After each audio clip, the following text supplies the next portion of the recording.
Hello दोस्तों, welcome to my YouTube channel Daily Shiksha. दोस्तों, अगर तुम सी टेट की तैयारी कर रहे हो या यूपी टेट की कर रहे हो या UP triple S C PET की कर रहे हो या एसएससी की कर रहे हो या जिसमें भी साइंस आती है, रेलवे की तैयारी कर रहे हो तो जिसमें साइंस आती है ना, तो उसमें प्रकाश संश्लेषण अभिक्रिया से एक ना एक क्वेश्चन बनता ही है। तो दोस्तों, आज हम प्रकाश संश्लेषण अभिक्रिया को समझेंगे, क्या है ये, इसके लिए आवश्यक तत्व कौन से और ये बनती कैसे है, इन सब चीज़ों के बारे में आज हम डिस्कस करेंगे। तो आइए आज का लेक्चर शुरू करते हैं। तो प्रकाश संश्लेषण अभिक्रिया में बनता क्या है, C6H12O6, C6H12O6, C6H12O6, इसे क्या बोला जाता है, कार्बोहाइड्रेट बोला जाता है और इसे कार्बनिक पदार्थ भी बोलते हैं, इसे कार्बनिक पदार्थ भी बोलते हैं ना। ये पॉइंट याद रखियो, कार्बनिक पदार्थ। क्यों, देखो इसमें क्या आ रहा, कार्बन आ रहा, तो ये क्या हो गया, कार्बनिक पदार्थ हो गया। जैसे क्या है, अभी H2O है, इस मैं अभी बता रहा हूं ना, जिसमें जिस किसी में भी कार्बन आ जाता वो क्या होता, कार्बनिक हो जाता, वो कार्बनिक पदार्थ हो जाता। ये क्या H2O है, इसमें कार्बन आ रहा, नहीं आ रहा ना, तो ये क्या हो जाएगा, ये कार्बनिक पदार्थ नहीं है। देखो यहाँ पर देखो CO2, इसमें कार्बन आ रहा, तो ये क्या हो गया, कार्बनिक पदार्थ हो गया।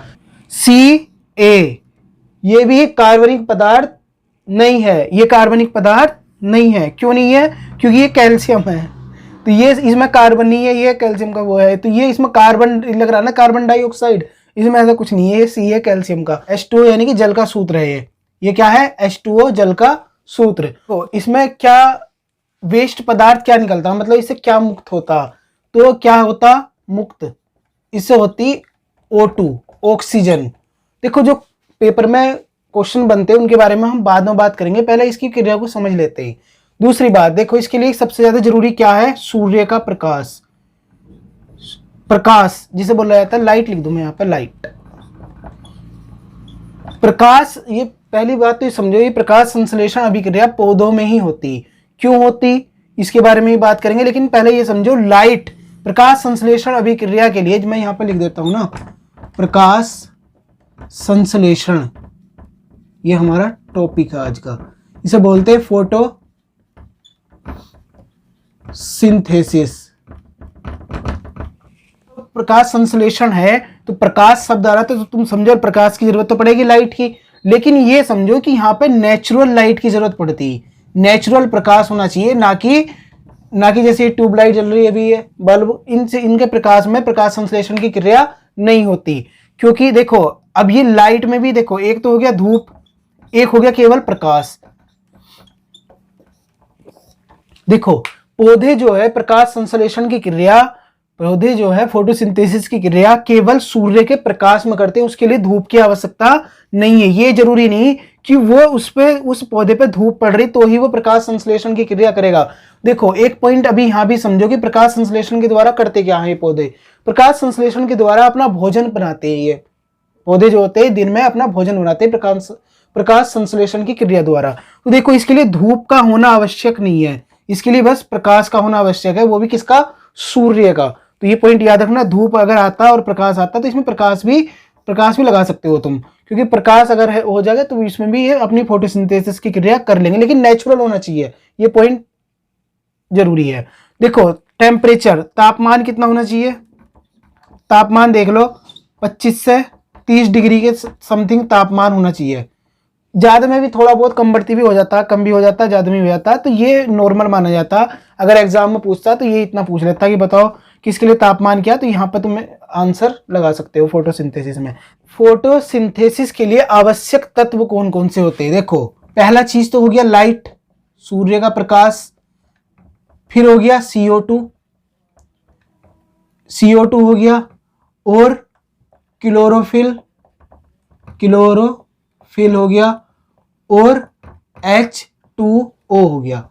देखो ये चार तत्व होने जरूरी हैं, अगर पौधे जब भी प्रकाश संश्लेषण की क्रिया कर पाएंगे। अगर ये चार तत्व नहीं है तो ये क्या होगा, ये अपने प्रकाश संश्लेषण की क्रिया नहीं कर पाने के, इन चीजों का होना बहुत ज्यादा आवश्यक है।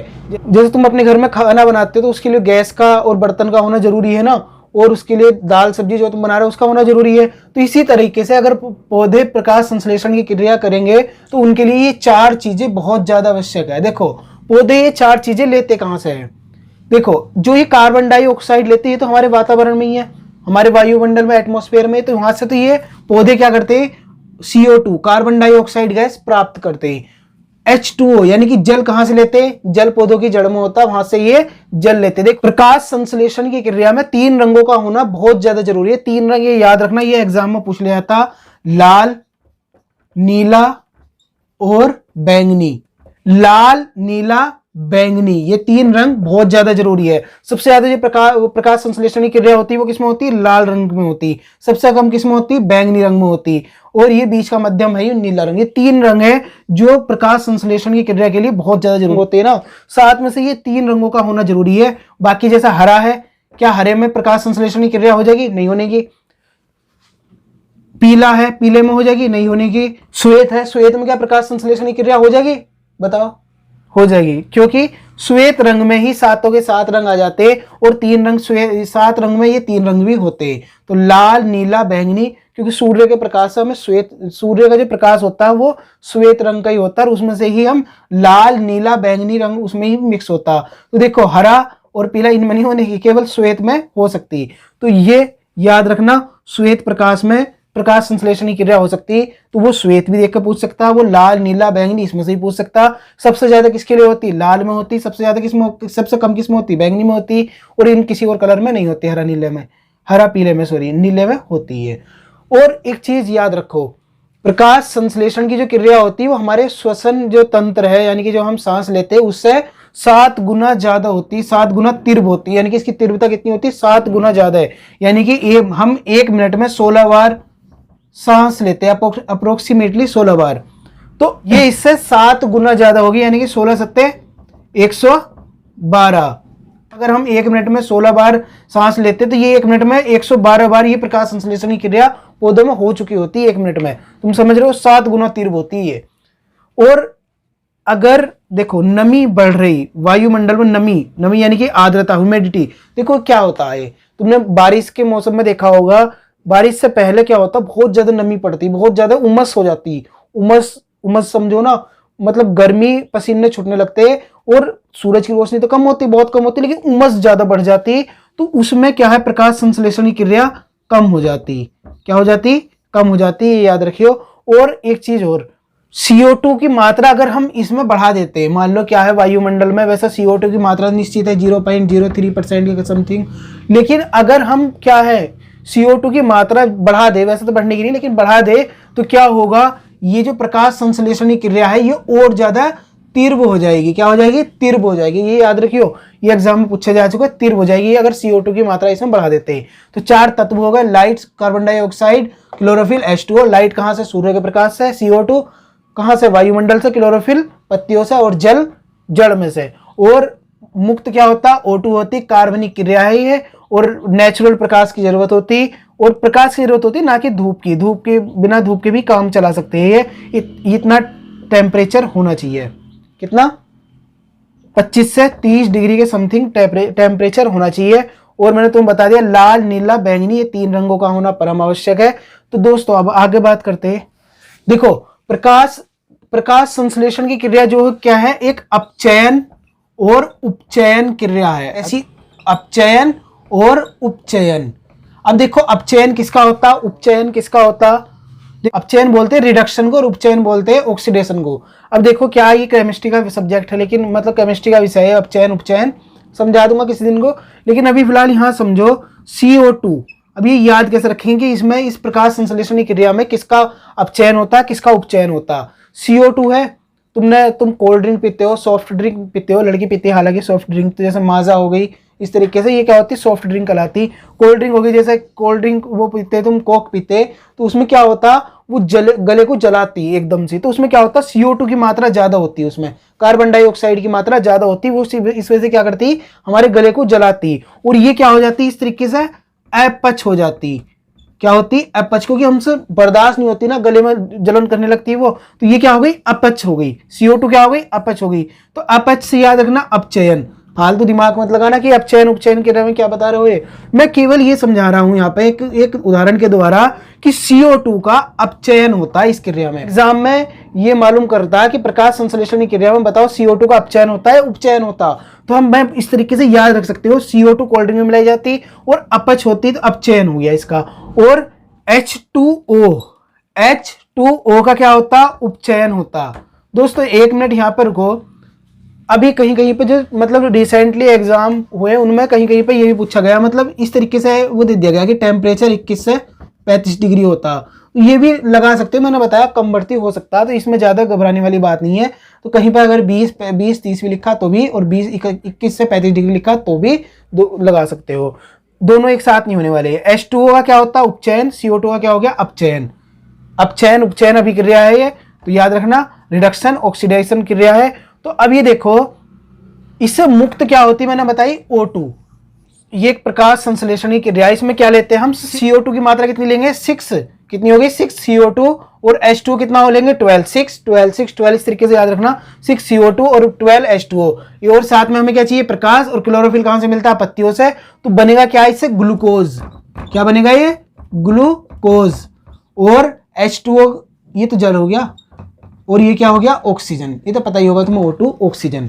तो देखो इसमें क्या हुआ, इसमें क्या हुआ कि CO2 और H2O ने मिलकर क्या बना दिया? प्रकाश और क्लोरोफिल की उपस्थिति में ग्लूकोज बना दिया। अभी मैंने तुम्हें बताया कि CO2 का क्या होता है? इसमें अपचयन होता। CO2 का क्या होता? अपचयन होता। तो देखो CO2 का अपचयन किसके लिए हुआ? ग्लूकोज के बनने में। किसके लिए?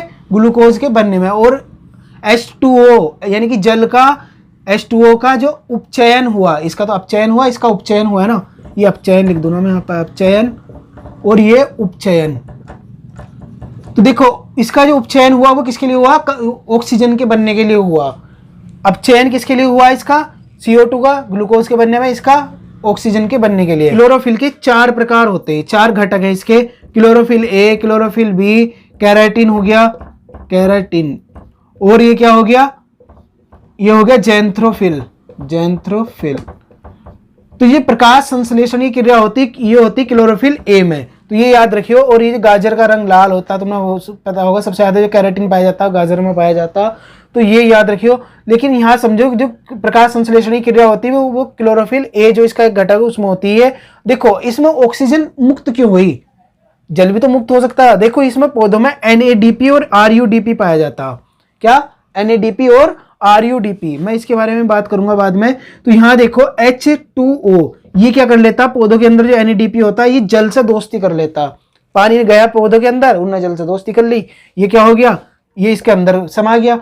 और ये CO2 ये RUDP के अंदर जाके इससे दोस्ती कर लेता, पौधों के अंदर पाए जाते हैं ये। तो ये क्या हो गया? NADP H2O से, RUDP CO2 से। तो ये क्या हो गया? बचा क्या? ऑक्सीजन। ऑक्सीजन बेचारी अकेली रहेगी, तो वो इसी वजह से गोड़ पदार्थ हो गया या मुक्त हो गई, इस तरीके से तुम समझ सकते हो। तो ये मैंने तुम्हें प्रकाश संश्लेषण की क्रिया समझाई। इसमें क्वेश्चन ये बनता है कि 4 घटक के नाम बताओ कौन कौन से हैं। लाइट बता दिया, लाइट, CO2, क्लोरोफिल, H2O। और मुक्त क्या होता? अपचयन उपचयन अभिक्रिया, मतलब अपचयन किसका होता, उपचयन किसका होता। और ये पूछा जाता है रंग कौन कौन से होते हैं। तो इन सारी चीजों के बारे में पूछा जाता है। तो एक बार इस अभिक्रिया को और समझ लो। 6 CO2 + 12 H2। यहाँ पर C कितने यानी कार्बन कितने हैं? 6। कार्बन कितना? 6। तो देखो ये हो गया। और H2O यानी कि हाइड्रोजन कितने हैं? 24। 12 दूनी 24। तो देखो 12 यहाँ पे लिख दिए और 6 दूनी 12 यहाँ पे लिख दिए। O कितने हो गए यहाँ पे? 6 दूनी 12, 12 और 12 24, इसमें ऑक्सीजन है। तो कितना हो गया? देखो 6 और 6 12 और 6 दूनी 12, 12 दूनी 24, तो 24 ऑक्सीजन हो गई। तो इस तरीके से तुम बैलेंस कर सकते हो इस अभिक्रिया को। तो आज का लेक्चर तुम्हें कैसा लगा? अगर पसंद आता है लाइक करना। मिलते हैं फिर नेक्स्ट लेक्चर में, तब तक के लिए थैंक्स अ लॉट। जय हिंद।